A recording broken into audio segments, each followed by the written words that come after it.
We're in the front office at Pacific Woodworking Limited, and we specialize in office fixtures and store fixtures and furniture fixtures for hotels.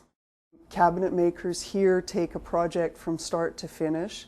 They do the pre-planning, the planning, the parts preparation, the assembly, the finishing, and finally they put their label on it saying, "I made this." And there's a great deal of satisfaction to be had from working that way. When you go into our shop, you'll see the curved desks that we're working on right now, and those curved components were cut on the computer. In days before the computer, these would all have had to be made with jigs.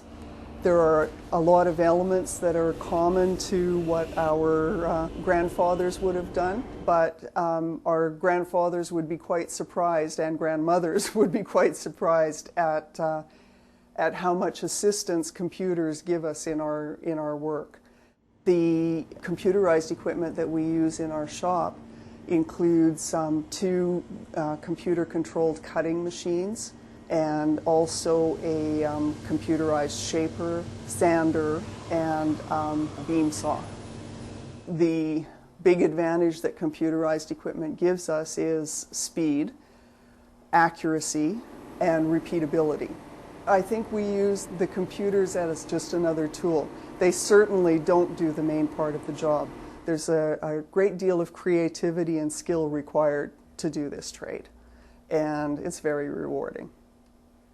We usually have anywhere from 2 to 5 apprentices in training, and the main reason for that is that our trade and our work specifically requires very skilled workers, and we find that we can't really hire them off the street, so to speak.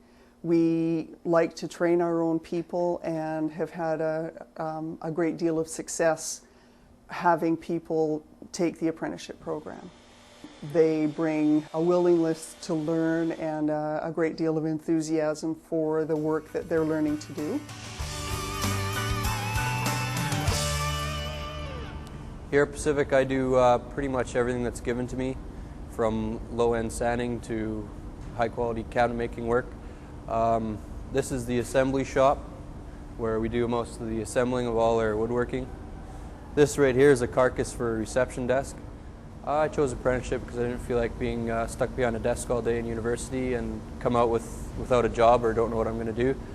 And I'm a hands-on guy, so I wanted to choose a trade, and apprenticeship's the way to go with the trade. My dad's a carpenter, so I grew up with a lot of woodworking skills, and I just wanted to take that to the next level. Joinery is a little more precise than carpentry, and a bit more of a fine art, and so I decided to do that. I'm almost thinking of doing carpentry after this, doing another apprenticeship, so I could probably do it pretty fast, in probably half the amount of time, because I'll have my journeyman paper as a joiner, so nothing better really for getting a trade, an apprenticeship. You go to school, you get it paid for, you collect DI while you're at school, you make money all year round, and you probably learn more on the job than at school because you're there a shorter time, but you learn so much on the job that it's just like school, and you're paid to be here. The way it's going right now, trades are going to be so important, and there's going to be a huge demand for it, and apprenticeship's the best way to get a trade.